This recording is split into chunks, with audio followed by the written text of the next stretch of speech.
Hello, and welcome back to this Library of Ruina series. In this video, I'll be talking about deck building concepts in the third chapter of the game, Urban Legend. This chapter introduces some neat deck archetypes, but the next chapter is where the real fun begins. First off is the Zwei Section 6 Receptions. This reception gives you a very powerful bomb in Retaliate. 1 to 10 dodge isn't the most consistent, but with an average roll of 5.5 and the effect stacking onto the offensive die on 2, it's a very strong card that's useful well into the next chapter. Additionally, your shield is a surprisingly competent value card with decent rolls and a damaging effect on the defensive die, so you don't lose it on too much damage. Avert, on the other hand, is pretty terrible, having worse rolls than Cooking Prep in the loose version of Prepared Mind. Guardian also has somewhat poor rolls, with an average of 3.25.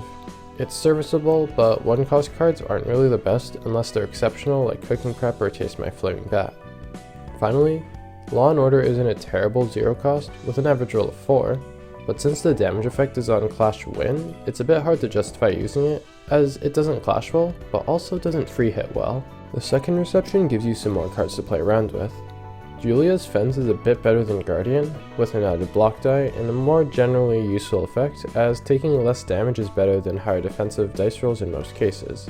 But it's still not very strong and should be used sparingly in defensive focused decks. Sans' Handling Work, on the other hand, is another surprisingly good value page, with the potential to have an average roll of around 4.75. Its only downfall is that if it loses the first clash, it's likely to continue losing. Finally, there's Silent Night. This page is yet another one that boosts defensive dice power and isn't very useful at this stage of the game unless you know what you're doing. Funnily enough, it's the cheapest way to gain endurance, so it's used later in the game to do some fancy cheeses against bosses, but overall isn't worth using in most cases.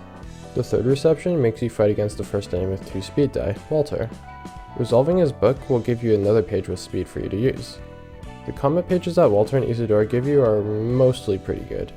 Suppress is similar to Overpower, but with 1 added to both max rolls, which somehow makes it significantly better.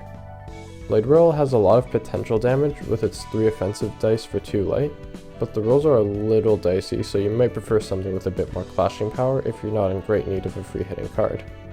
Finally, Combat Preparation is the last card here that gives endurance, but unlike Guardian, has serviceable rolls, and as such, can see some fringe use in a defensive focused Walter deck. But again, since defensive pages aren't as powerful as offensive pages, it's rarely used right now. After this reception, the story splits off into 2 branches. Let's handle them from left to right, starting with the Stray Dogs. Gyeong-Mi introduces us to our first focused archetype with Brawl Decks. These decks use their namesake card, Brawl, along with powerful 3-cost cards to pack a huge punch.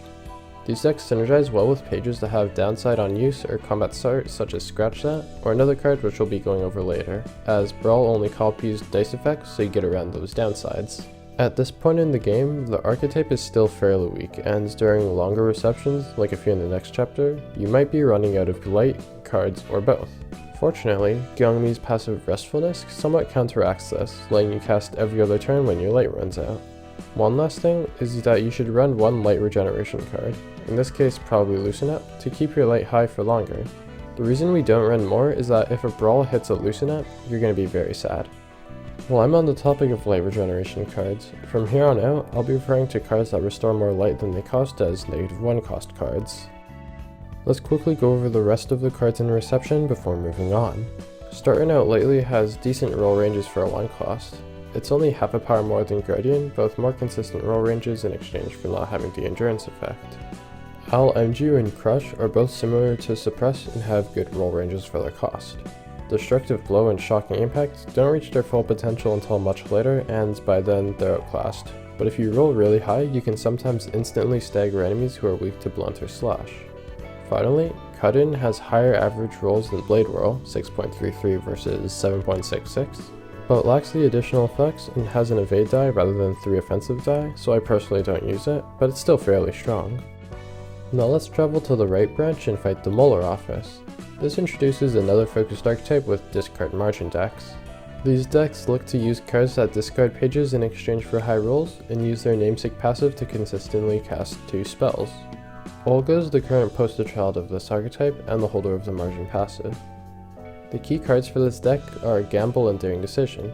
These cards have very high rolls, with Daring Decision also being very strong in Brawl decks, as you can circumvent the discard downside with Brawl. The typical discard margin deck will have 3 Daring Decision, 3 Gamble, and 3 -1 cost cards. Again, Loosen Up is probably the best option, as the -1 cost card in this reception, Wait Up, has very poor rolls in exchange for not needing to land the blow to regenerate and guaranteeing an emotion coin, both of which are rarely relevant at this stage.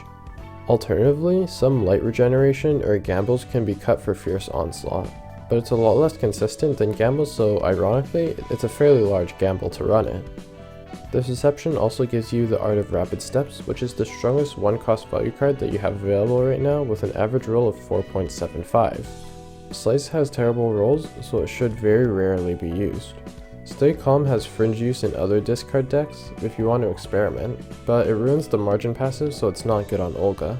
Finally, Outburst has rolls comparable to a 1-cost card, but since it restores its light cost, it can be considered a 0-cost card. But discard decks tend to run out of gas fast without margin or page draw, and discard margin decks rarely have problems with light, so it's hard to justify using this card.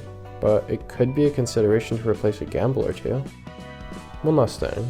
After completing all the abnormality battles, guys for those coming soon I hope, and reaching the next chapter, you'll be able to attribute passives to your librarians.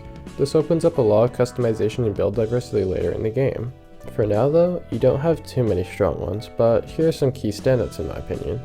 Specifically for discard decks, the other Molar Office page's best choice and in times like these are very good. Generally though, you're going to want your passives to regenerate health and stagger or increase your damage output.